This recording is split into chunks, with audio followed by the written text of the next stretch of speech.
Então, bom dia a todos, né? Na aula passada, a gente começou a discutir um pouco sobre a questão do comércio internacional, né? Assim? E aí, a gente parou aonde mesmo, que eu não lembro, esse gráfico.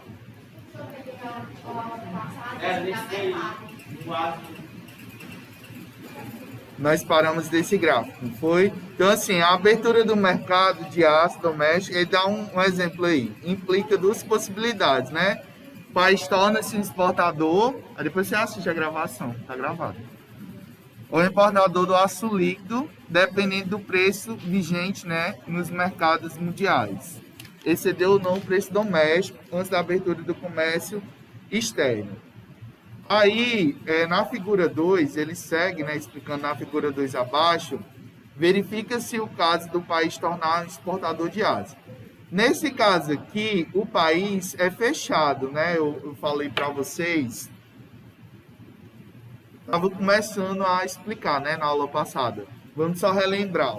Aqui nós temos a função de demanda, que é essa função aqui que desce. Vocês estão conseguindo ver aí o movimento da... E essa função aqui, ó, que sobe, é a função de oferta. Esse daqui, o ponto que cruza as duas funções, é o ponto de equilíbrio. E onde você tem aqui... Ah, eu não compartilhei aqui para vocês não, né? Hoje eu tô... Então, como eu estava explicando, ó, a gente parou nesse gráfico aqui. Aí, ó, essa função aqui que vai descendo é a função de demanda e essa daqui é a função de oferta. E esse daqui é o ponto de equilíbrio, né? Essa linha aqui é como se fosse uma divisão. Quando a gente olha para a função de demanda, que é essa daqui que vai descendo, toda demanda que ultrapassa essa linha é chamada de excedente. É excedente do consumidor no lado da demanda. No caso da oferta, toda oferta que ultrapassa essa linha é chamada de excedente do produtor. E o equilíbrio exatamente está nessa linha. Isso daqui no mercado fechado, num país onde não tem comércio internacional. Já quando há uma abertura, ó, no caso aqui, ó, na figura 2, verifique-se o caso de um país tornar-se um exportador. Quando o país se torna exportador, de certa forma, o que acontece? Vai tanto variar a função de demanda, como também da de oferta. O que vai acontecer? Ó, você tem, ó, a função de oferta. Você tem a oferta interna, né? E o que passa vai ser ofertado, né? Ofertado internamente, né? Isso daqui, ó. Observe para essa linha aqui, ó. Essa daqui para a linha de oferta. Oi? Eu não entendi a pergunta. Que não recebe exportação, importação, só aqueles países que por convenções internacionais sofreram restrições, como Cuba, Coreia do Norte, né, que sofreram implicar intervenções econômicas para não realmente receber, né, exportação, nem poder exportar e nem importar produtos de outros países. Onde foi que eu parei? Aqui, né? Ó, então aqui, ó, aqui você tem a função de oferta e aqui a demanda. Quando você exporta para fora, de certa forma, parte da demanda vai perder. Por quê? Porque você, de certa forma, parte daquele produto, né? Quando você exporta para fora, parte do que ia ser atendido pelo comércio local, talvez não seja atendido.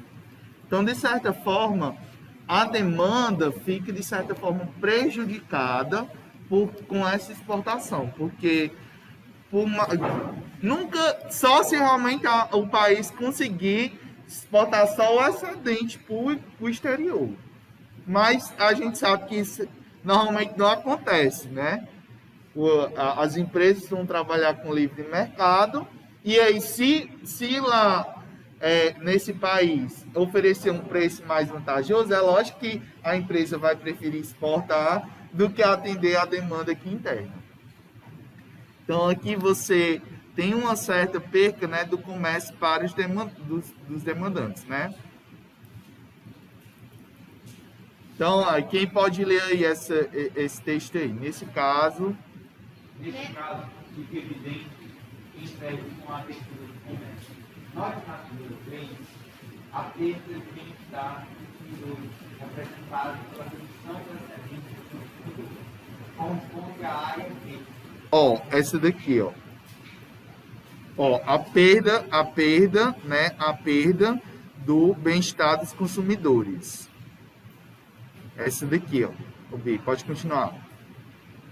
Entretanto, após a abertura, nós o ganho de bem-estar dos produtores domésticos que tiveram seu excedente elevado pelas áreas B e D, indicando que o total de ganhos ou benefícios para o país excedeu as perdas, exatamente pelo valor correspondente à área D. Lembra lá do equilíbrio. Aqui o equilíbrio está dentro dos gráficos, né? Está dentro desse espaço aqui, Como é que se sabe que teve realmente um ganho? Porque essa área D aqui, está de certa forma fora das funções, né? E de certa forma ela teve um ganho, né? Porque exportou para fora, por mais que teve uma perda do consumo interno, mas essa perda, de certa forma, os valores da perda foram, de certa forma, suplantados pelos ganhos que a empresa, que o país teve a exportar, né? Tu já leu todo, já? Indicando que o total é exponente na B, né? Aí aqui, ele fez tipo um gráfico. Antes do comércio, depois do comércio. Antes de vender, né, você tinha aqui, aqui é o ponto de equilíbrio, aqui, essa linha aqui é o ponto de equilíbrio. Antes do comércio exterior, você tinha aqui o A e B para a demanda, né, o A e B. Depois do comércio, só ficou o A para a demanda, né, do excedente do consumidor, só ficou o A que foi vendido, né, aliás, que ficou para o consumo interno, e o B foi para o externo. Foi exatamente o que foi, né? Deixa eu voltar aqui para esse aqui, excedente do consumidor, perda de comércio para os demandantes.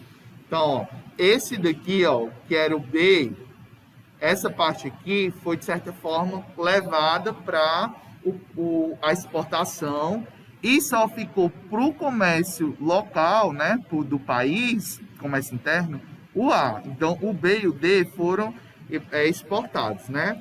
Então, aqui você, antes do comércio, você tinha o A e B para o demandado, depois do comércio você só ficou o A, porque o B foi para a exportação. A alteração daqui, né, ficou sem o B, né? Tinha o A e o B, ficou só o A, tirou o B, né? Aqui, no excedente do produtor, que a gente tinha, o excedente do produtor era o quê, Essa parte aqui azul, né, que aqui de baixo, ficava aqui embaixo. O que foi que aconteceu, O excedente do produtor, que era o C, né? Essa parte aqui de baixo.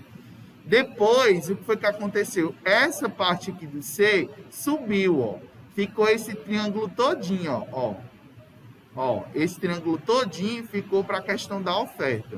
A demanda ficou só esse pequeno aqui, esse triângulo aqui pequeno. A demanda, né? Ficou só esse triângulo pequeno. E a oferta ficou esse triângulo todinho, Então, aqui o que foi que aconteceu com o produtor? Ela só tinha a área C, aumentou a área B e a área D, aumentou essas duas áreas. Então, aumentou a B e a D.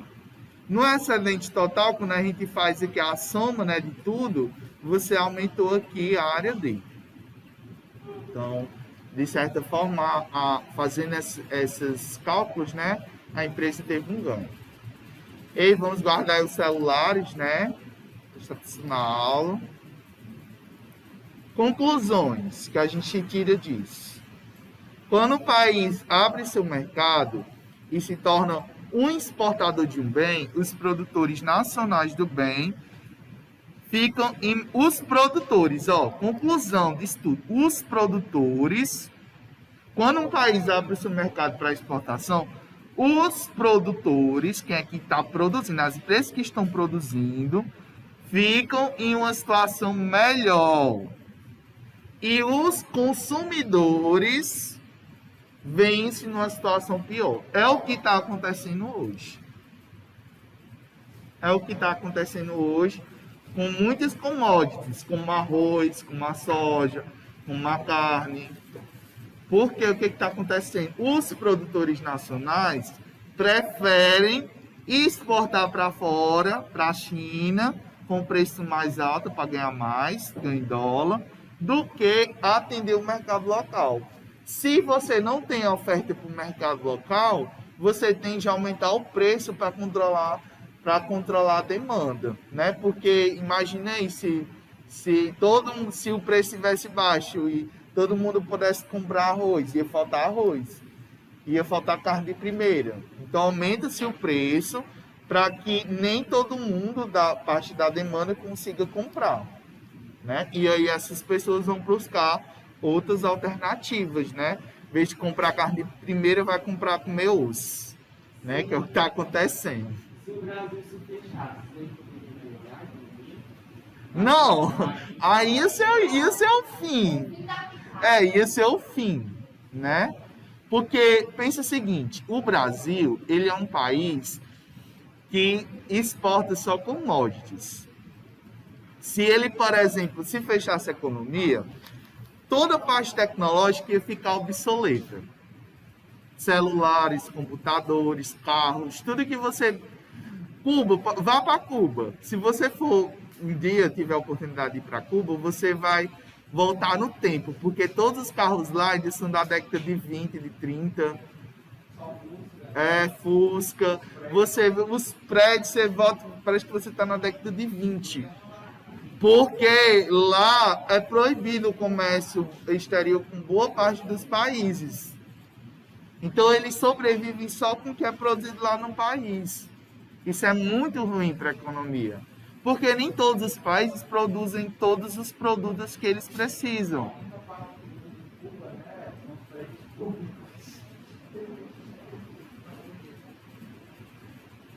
Pois é muito ruim o país. Então é um equilíbrio. O que é bom? O equilíbrio. Tudo na vida é o equilíbrio. Você nem pode ter de mais, nem ter de menos. Então, os países, o governo principalmente, ele tem que controlar isso. Através de quê? O que o governo pode fazer para controlar essa questão da exportação e da importação? Através dos tributos. Na aula passada eu falei de dois: o imposto de exportação e o imposto de importação, o IVA. Falei para vocês, por exemplo, eu gosto muito de comprar na China, comprar na AliExpress, na Banggood. Oi? Quem não gosta, né? Todo produto que você compra no exterior acima de $100, você paga 60% de alíquota de imposto de importação. 60%. 60% do bem, 60%. 60%. E ainda compensa do que comprar nacional.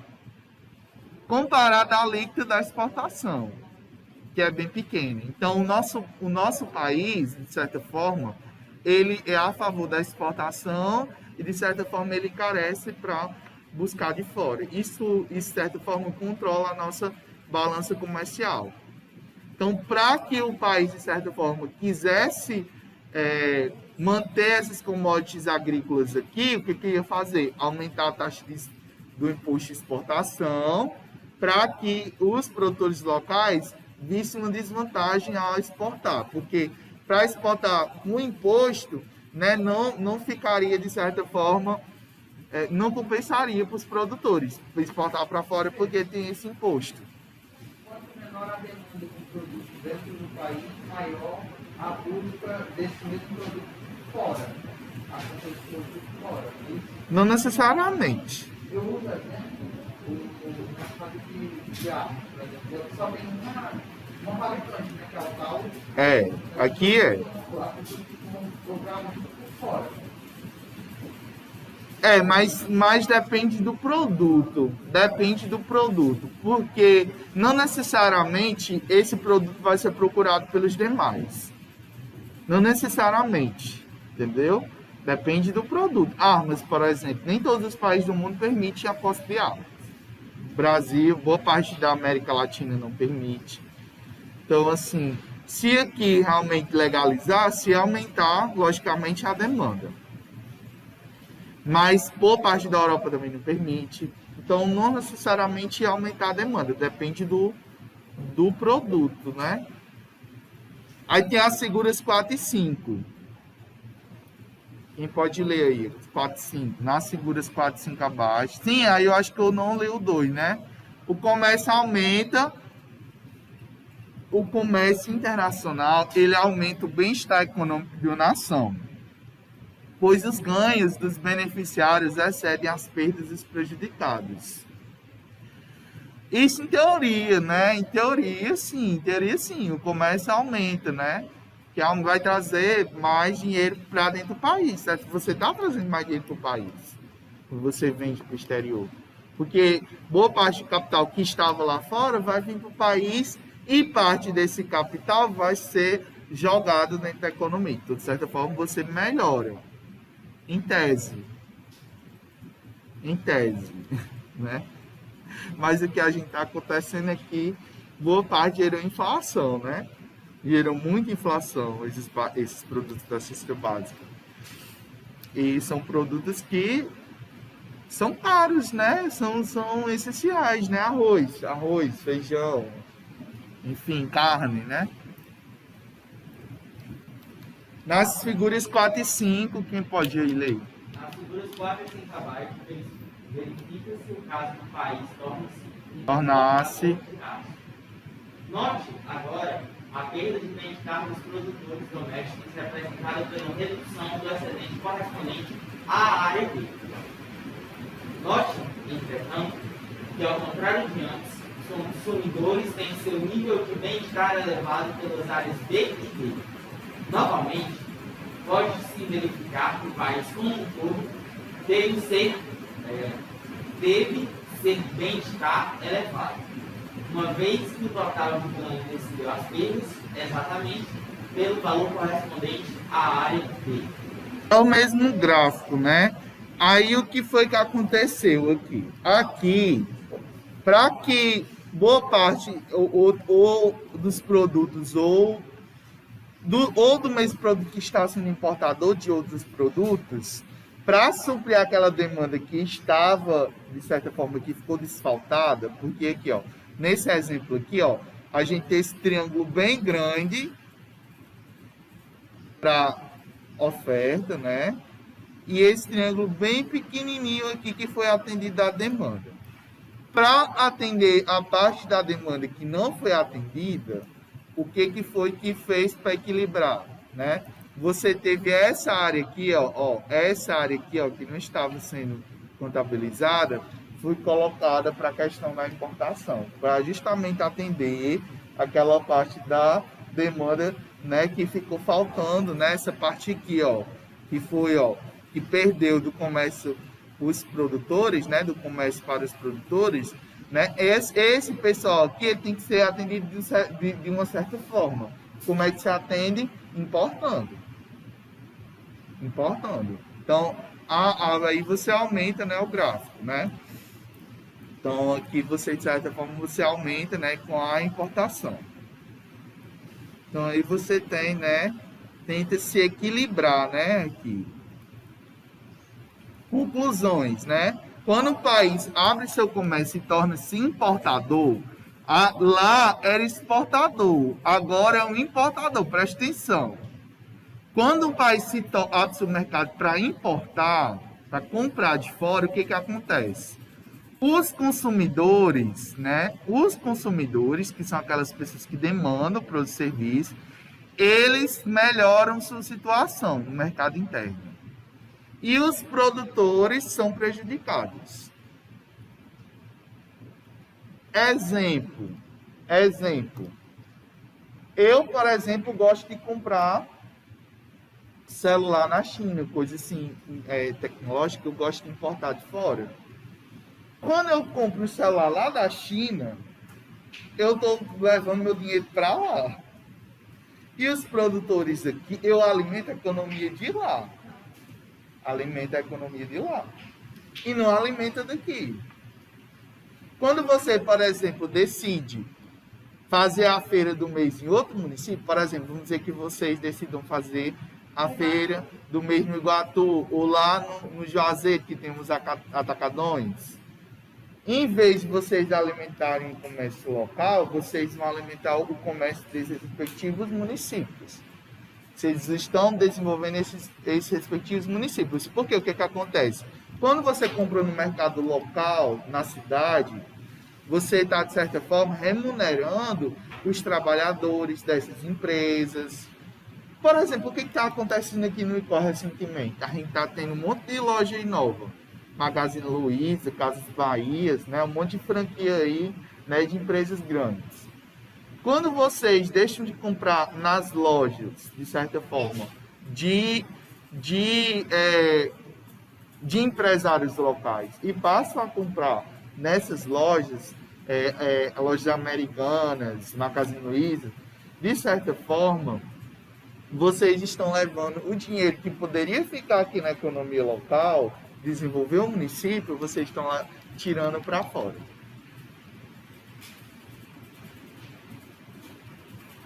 Essa lógica também pode ser vista desse jeito.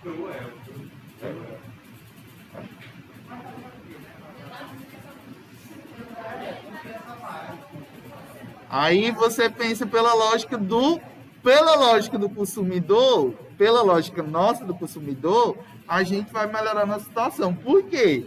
Porque é lógico que a gente está procurando o quê? Melhores preços e melhor qualidade. Para o consumidor é ótimo.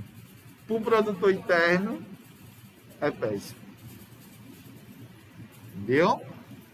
Então, assim, o comércio exterior é benéfico para o conjunto da nação.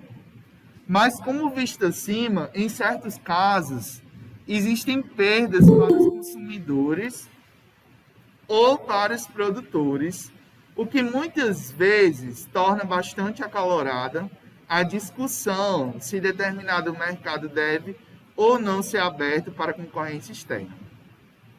Existem diversos argumentos em favor da restrição ao comércio exterior baseados em. Aí existem vários argumentos em desfavor ao comércio exterior. Quais são os argumentos? Manutenção de empregos locais, segurança nacional. Por que a segurança nacional? Porque, não sei se vocês viram, tem um exemplo que eu posso dar, não sei se vocês, já está foi no ano passado, se eu não me engano, eu fui no ano retrasado, não sei se vocês viram nos jornais, mas quando as pessoas estavam comprando coisa lá da China, tava tipo, junto com o correio, tava entregando um chip umas sementes, tu viu? Ninguém sabia o que eram essas sementes. Essas sementes eram ervas daninhas que era para prejudicar as plantas, né? A biodiversidade da União, se era uma planta imposta. Ninguém sabia. Até hoje eu não sei que paradeiro se deu dessa semente. Mas, de certa forma, você compromete a segurança nacional porque você está trazendo coisas de fora, né? Que são...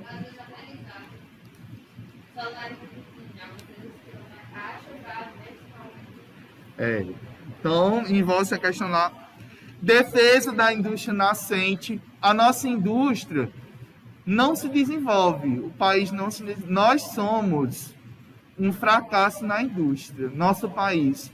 O período econômico onde a gente teve uma crescente na nossa indústria foi durante os anos 30, dos anos 30 até os anos 40, que foi logo no período de Getúlio Vargas, onde você teve um aumento da indústria. Depois do golpe militar, de 69 para cá, boa parte das indústrias do país ou foram acabando ou perdendo.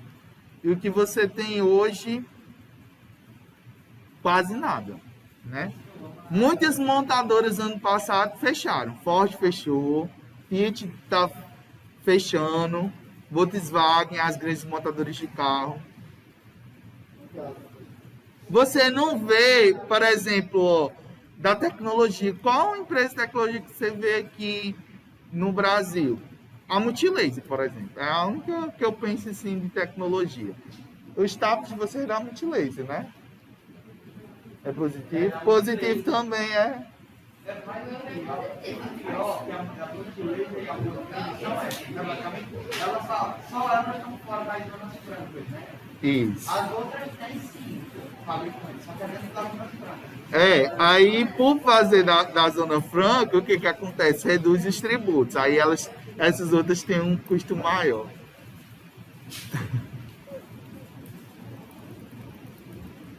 Depois eu vou passar esse exercício aí. Pronto, eu vou passar só uma aula de economia.